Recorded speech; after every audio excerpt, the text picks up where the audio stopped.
Salwe, how's it going?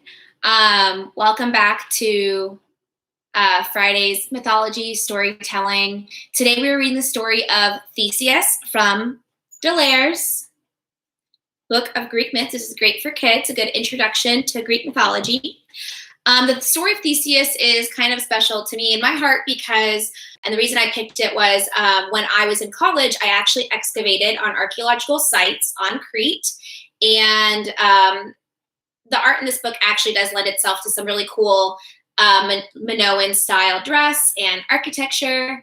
And it takes place on Crete. So, sorry guys. Okay, let's do this.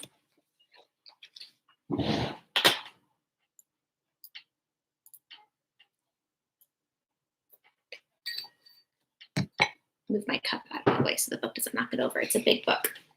The Muses sang of Heracles and his labors, and they also sang of the island of Crete, ruled by King Minos, the son of Europa. His queen, Pasiphae, a daughter of the sun god Helios, had a golden glimmer in her eyes like all the descendants of the sun, and was accustomed to great magnificence. King Minos wanted to build the great palace at Knossos. The palace rose up a story upon story over a forest of columns. Winding stairs and intricate passageways connected the many halls and courtyards. Pictures were painted on the walls of great halls. Fountains splashed in the courtyards, and the bathrooms even had running water. Bull's horns of the purest gold crowned the roofs, for the Cretans worshipped the bull, since Zeus, in the shape of a bull, had brought Europa to the island. Here the king and queen and all of their court lived in great splendor and happiness until one day Poseidon sent a snow-white bull from the sea. Since the island of Crete was completely surrounded by his domain, he too wanted to be honored. And he ordered King Minos to sacrifice the bull to him. But Queen Pasiphae was so taken by the beauty of the white bull that she persuaded the king to let it live. She admired the bull so much, she ordered Daedalus to construct a hollow wooden cow so she could hide inside it and enjoy the beauty of the bull at a close range. Poseidon was very angry, and for the punishment, he made the bull mad. It ravaged the whole island, and though the Cretans were great bullfighters, no one could subdue the beast until Heracles had come to capture it for one of his labors. I believe it was his 9th labor. I'm not an expert on Hercules. Anywho, to punish the king and queen, Poseidon caused Pasiphae to give birth to a monster, the Minotaur. He was half man, half bull, and ate nothing but human flesh. Such a fearful monster could not go free, and the clever Daedalus constructed for him a labyrinth under the palace. It was a maze of passageways. Lost my place, sorry. It was a maze of passageways.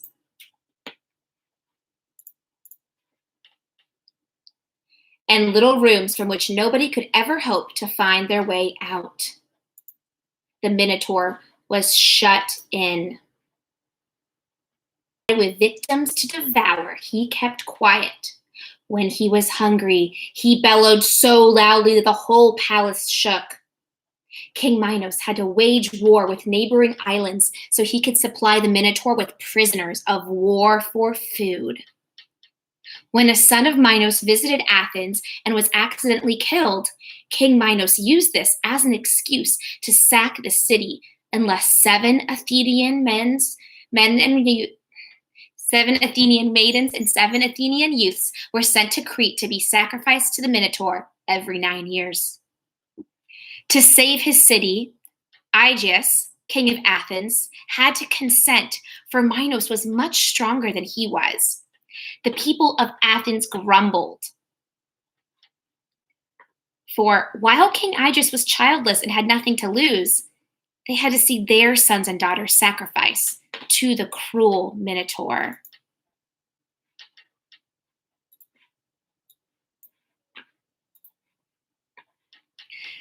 2 times 9 years had passed, and the king was growing old. Came to the king that a young hero, Theseus, from Troyzen, was making his way to Athens, destroying all the monsters and highwaymen he met on the road. When King Aegeus heard that, his old heart beat faster. Once in his youth he had visited Troyzen and had secretly married Princess Aethra. He did not bring Aethra back to Athens with him, but before he left, he said to her, "Should you bear me a son, and should he grow up strong enough to lift this boulder under which I hide my sword and golden sandals, send him to me, for then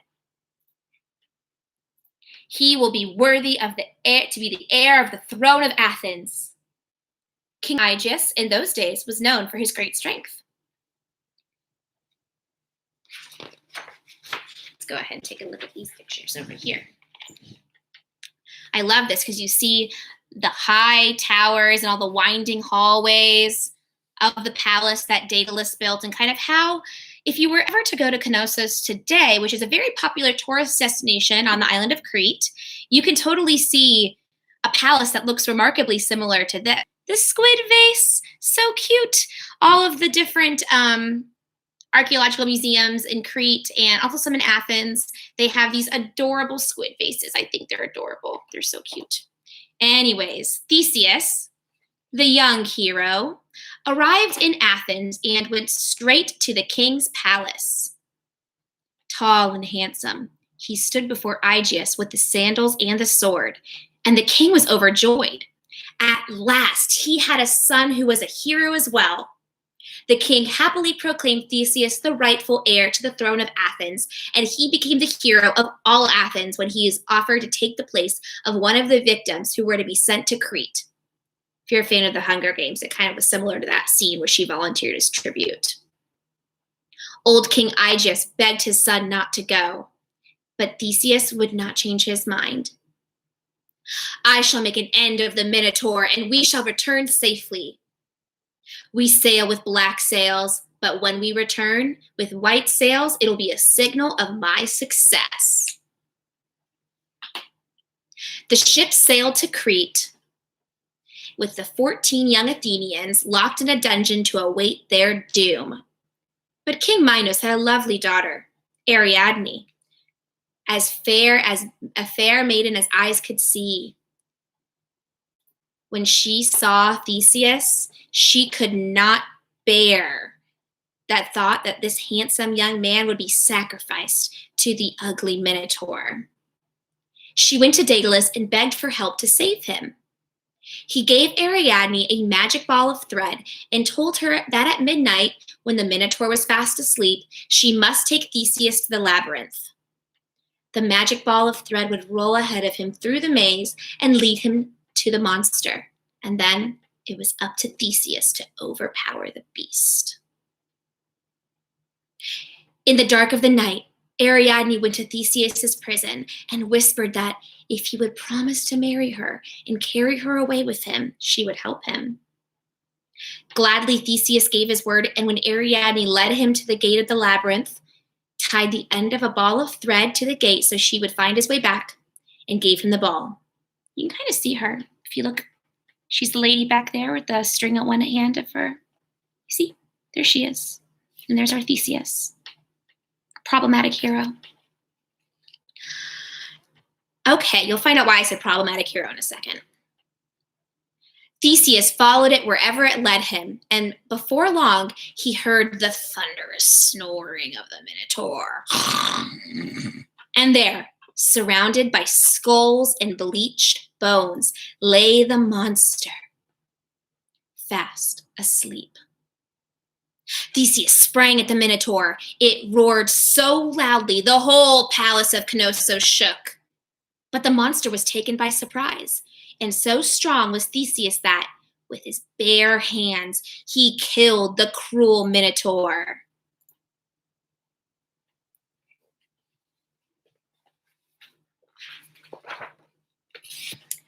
I told you guys earlier, I love that this book has some great artwork, Look how gorgeous that is. And you see the young Ariadne there sleeping in the grass. But if you are familiar at all, and maybe look this up afterwards, take a look at Minoan women's dress. There's some gorgeous frescoes, especially like the Theron frescoes, but also some from Knossos and other places. And we see some late Minoan, early Mycenaean, middle Mycenaean women's dresses who look remarkably like this. And I think it really paints a gorgeous picture of, the culture of the time. Ariadne, who stood watch at the gate. Together, they freed the other Athenians and ran the ship in the harbor. Before they sailed, they bore holes in all of King Minos' ships so that he could not pursue them. Ariadne urged them to hurry, for even she could not save them from Talos, the bronze robot who guarded the island. If he should see their ship leaving, he would throw rocks at it and sink it. Should one of them manage to swim ashore, Talos would throw himself into a blazing bonfire until he was red hot. Then he would burn the survivor to ashes in a fiery embrace. They could already hear his clanking steps, when just in time they hoisted their sails and a brisk wind blew them out to sea. In their rush, they forgot to hoist the white sails of victory, but instead, the black sails of mourning. Now, Theseus' heart was filled with joy. Not only did he save the Athenians from the Minotaur, but he was also bringing back a beautiful bride to Athens. But in the middle of the night, the god Dionysus appeared to him and spoke. I forbid you to marry Ariadne. I myself have chosen her for my bride. You must set her ashore on the island of Naxos. Okay, real quick aside. This is just one version of the myth. There's other versions as well. So in one version of the myth, Theseus, like I said, that he used her to get off of the island of Crete. He used her skills to kill the Minotaur, to help, get ships to set sail and everything else. And then he was kind of done with her, and he abandons her on an island, sleeping like so. But the story for Ariadne ends up being pretty happy because Dionysus sees her. She was falling asleep on Dionysus' island and abandoned there. So he sees her there on Naxos, and he falls in love with her in a more traditional way, as opposed to demanding her as a bride, like in Delares here. There's many, many different ways that these myths are told. So that's just one of the many ways. So we have to keep those in mind whenever we talk about mythology. Okay, let me get back to my book here. So, poor Ariadne wept bitterly when she awoke and found herself deserted.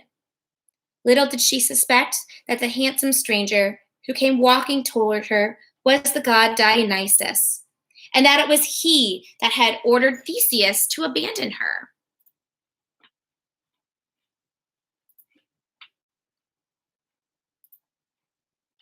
The god gently dried her tears and gave her a drink from the cup in his hand. You see the cup, kind of like the god reaching out to her. And right away, the sadness left her. She smiled up at the god and put a crown of sparkling jewels on her head and made her his bride. They lived happily together for many years, and their sons became the kings of the surrounding islands. Dionysus loved Ariadne greatly, and when she died, he put her jeweled crown in the sky as a constellation so she would never be forgotten. Theseus, in his grief of having lost Ariadne, or the alternative version of the myth, in his cunning of getting rid of the girl, again forgets to hoist the white sails. So when King Aegeus saw the black-sailed ship returning from Crete, he threw himself into the sea in despair. Theseus still inherited his father's throne in Athens, and he and all of the Athenians mourned the loss of the old king, and in his honor named the sea in which he had drowned the Aegean. Now let's go back to Crete, see what King Minos thinks about all this.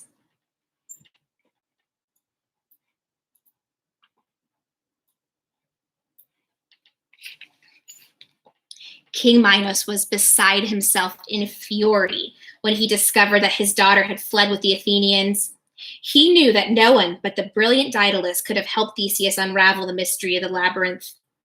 So Daedalus was kept a prisoner in the palace and treated very harshly. Daedalus could not bear to be locked up and let his talents go to waste. Secretly, he made 2 sets of wings, one pair for himself and one pair for his son Icarus. They were cleverly fashioned of feathers and set in beeswax. He showed Icarus how to use them and warned him not to fly too high or the heat of the sun would melt the wax. Then he led him up to the highest tower and, flapping their wings, they flew off like birds. Neither King Minos nor Talus the robot could stop their flight. I love this story. We always forget that King Minos has a robot. It's just, I don't know, it's fun. It's fun to imagine. Now let's take a look at some of these pictures. Okay, so we see them off in flight. Young and foolish, Icarus could not resist the temptation to rise ever higher to the sky. The whole world seemed at his feet. He flew too close to the sun, and the wax began to melt. The feathers came loose, and the wings fell apart, and Icarus plunged into the sea and drowned. Sadly, Daedalus flew on alone and came upon the island of Sicily. His fame had flown ahead of him, and the king of Sicily welcomed him fondly, for he too wanted a splendid palace with bathrooms and running water. As soon as King Minos' ships were mended, he set off in pursuit of Daedalus, the cunning craftsman. He sailed east and he sailed west, and when he came to Sicilian shores, he saw the wondrous palace being built, and he had no doubts who was building it. But the king of Sicily hid Daedalus and denied that he had him in his service. Slyly, King Minos sent a conch shell to the palace with a message. So there's our conch shell. With a message that Daedalus thought for a while, and then he tied a silken thread to an ant, put the ant on one end of the conch shell and a bit of honey on the other. The ant smelled the honey and found its way through the conch, pulling the thread along with it.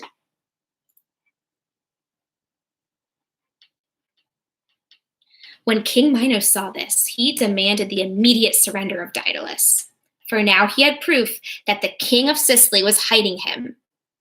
Nobody but Daedalus could have threaded that conch. The king of Sicily gave in. He invited Minos to a feast, promising the surrender of Daedalus. As was the custom, King Minos took a bath before the feast. But when he stepped into the fabulous bath that Daedalus had built, boiling water rushed out the tap and scalded him to death. And Daedalus remained for the rest of his life at the court of the king of Sicily. We're almost done. I love how this story blends together, not just the story of Theseus, not just the story of, Daedalus and Icarus and Minos, but we're also going to be getting to the Lapiths and the centaurs.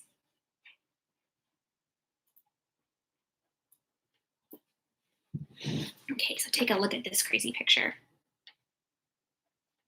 After the death of King Minos, there was peace between Crete and Athens, and Theseus married Phaedra, Ariadne's younger sister. He became the greatest king Athens ever had, and his fame as a hero spread all over Greece.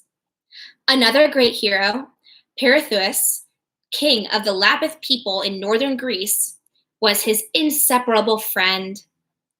The first time the two heroes had met, they faced each other off in combat.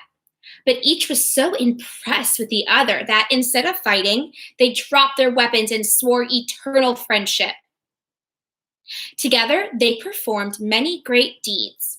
And when Pirithous married a Lapith princess, Theseus, of course, was invited to the wedding feast.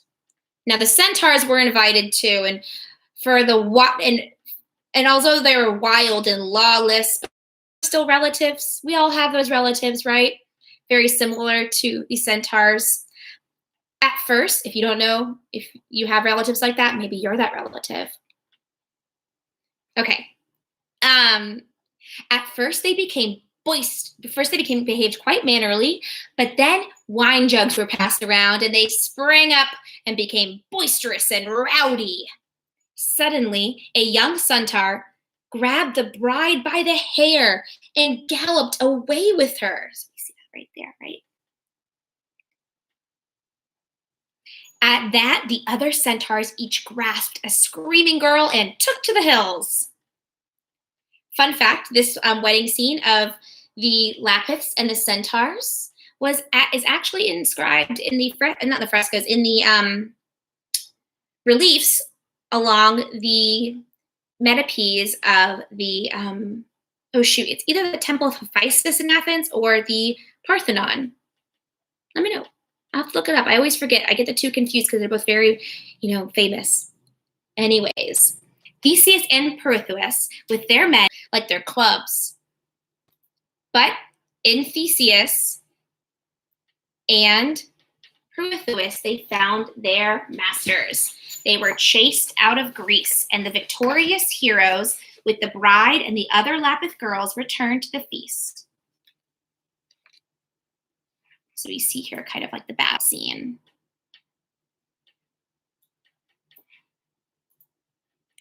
Pirithous lived a happy life for a while, and then he became a widower and asked his friend Theseus to help him find a new bride. Theseus vowed to help him, but shuddered when he heard that Pirithous wanted no one less than Persephone, the queen of the dead. She was unhappy with Hades, he said. Since Theseus had promised to help his friend, and a promise could not be broken, especially that between friends, he descended to the underworld with Pirithous. They forced their way past Cerberus, the three-headed dog who guards the underworld, and entered the gloomy palace. Hades glowered. Here, I'm going to find it real quick.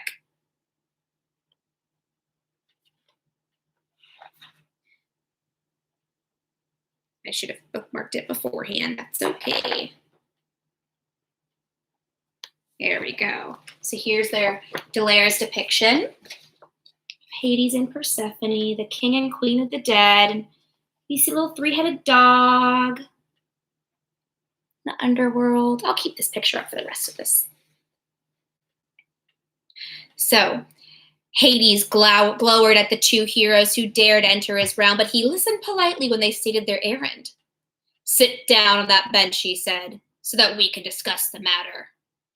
Grim Hades smiled at those two friends as they sat down, for it was a magic bench from which no one could ever rise. They were to sit there forever with ghosts and bats flitting above their heads. A long time later, Hercules came to Hades, all his H names. Hercules goes to Hades, and he pitied the two heroes trying vainly to get up from the bench. He took a hold of Theseus and tore him loose with a mighty tug. But when he tried to free Pirithous, there came a loud earthquake.